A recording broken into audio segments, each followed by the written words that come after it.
think of this. John Fury may be calling out Carl Froch for legacy, for money, for headlines, and the rush of the attention. But let's not forget, John Fury also has credibility. He has fought professionally. He has lived the boxing life, and he has helped build the Fury brand. Froch is the bigger boxing name, from Pascal to Bute, from Groves to Ward. That makes the call out feel strategic. It does create virality. It gives John big headlines. It also gives Froch content. And both sides benefit from the conversation. And maybe that's why the conversation keeps going. So this is a very interesting situation to unpack. So considering that, let's try and unpack it, and hopefully we can gain some perspective. So the first point here that I think is interesting is that John Fury, the father of Tyson Fury, may be calling out Carl Froch for legacy, attention, and headlines. I think a lot of people feel that this premise is true. And this calling out and the way he's calling out Carl Froch, it's gathering attention. And John Fury is fueling that attention with these viral moments. So it's creating virality. But how is John Fury benefiting from that virality? If there is no fight, then how does this marketing, how does it benefit John Fury? And why? Why is he initiating this situation? Because we can see that he is initiating the situation, we just don't understand the why. Is it just simply to market the Fury name and to keep the name out there? Or is it to try and market a fight? Because let's be honest, the virality of these moments will probably mean that the fight will have significant economic value. Yes, it wouldn't be a fight that would be put on the professional stage, but in boxing now, we have other type of venues. We have other type of events where, of course, Carl Froch is a former world champion, but he's a former world champion. He hasn't fought for 12 years. And John Fury is a former professional fighter, but both of them have their fighting days behind them. But there are other venues that can highlight and platform these individuals in their current state. So to me, when we look at the Fury name, it carries value. So again, many people feel that John's call out is strategic, but again, it comes back to what is the end goal? Is it the fame? Is it the money? Is it a combination of both? Is it a certain personality type? Is he just someone that likes to have all the attention? What is the reason behind that?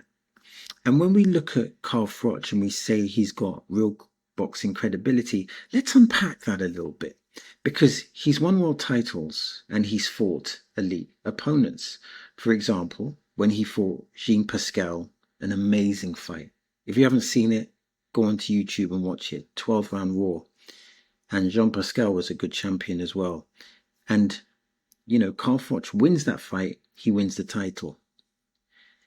And then, so that's a massive credibility boost, being a world champion. Then against Bute, who was being touted at the time as a tremendous champion. And this is when Froch is a challenger because he's lost the belts. When Froch fought Bute, he put on a totally dominant display and he absolutely destroyed Bute. So we have winning the title, we have then regaining a title, and then we have the fight against Andre Ward, which symbolizes many things. First, it was the final in the Super 6. I believe it was the Super Middleweight Championships? It was the final, so two of the best fighting the best. And in fighting Andre Ward and going the decision with Andre Ward, he fought arguably the best fighter of his generation. He shared the ring with Andre Ward. And yes, he lost that fight. But like I said, Froch has an incredible resume.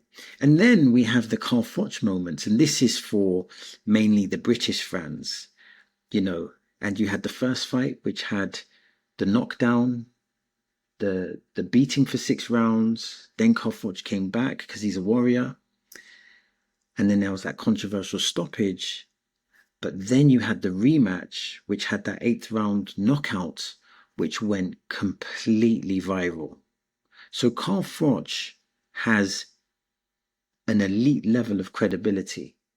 It's also important to acknowledge that even though that Carl Froch is a former world champion and has amazing credibility in that area, he is now separately a successful YouTuber. He is a successful boxing YouTuber. He has numbers, he has credibility, and his YouTube channel has grown exponentially. So Carl Froch has relevance and credibility back then, but he also has relevance and credibility now, but in a different context. Now I want to state this as well. John Fury also has credibility. He's a former professional heavyweight fighter, and he's also a good trainer. He's doing a good job with Tommy Fury. So I also want to acknowledge that. So they both have credibility, but obviously different people have different levels of credibility. And of course, he's the father of, one of the greatest British heavyweight fighters, Tyson Fury. And, he was a big part. My understanding is that he was a big part of Tyson Fury's boxing career, a big part of his life, particularly when he won the titles against Klitschko. And in the Deontay trilogy, he played a significant role. So it's important to acknowledge that both names have credibility in boxing circles. Now, there's another important context here, and that's the Fury family and Froch family have had some public tension. So that makes the call out feel not only promotional and strategic, but also maybe there's an element, maybe there is something personal here. Tyson Fury has said negative things about Carl Froch and vice versa. And perhaps what's happening here is that they're using each other.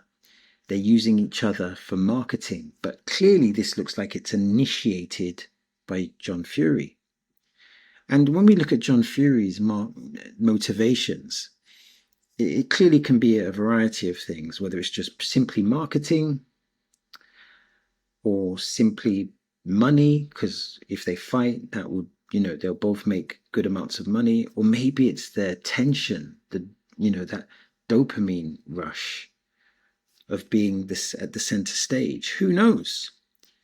But perhaps, and this might be a false narrative bias, but perhaps the feud keeps going because it benefits both men. It benefits both parties for different reasons.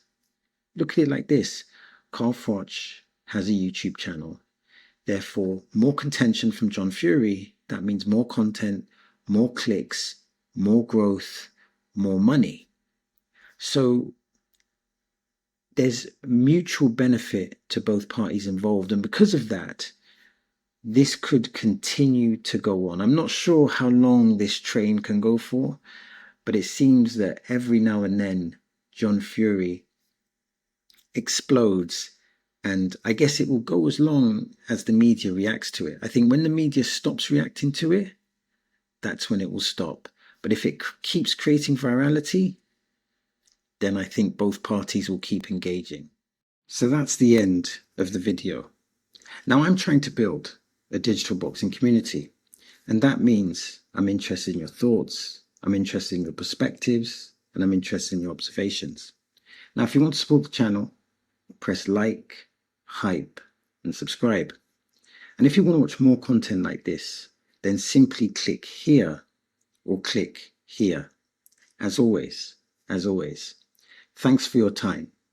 It is much appreciated.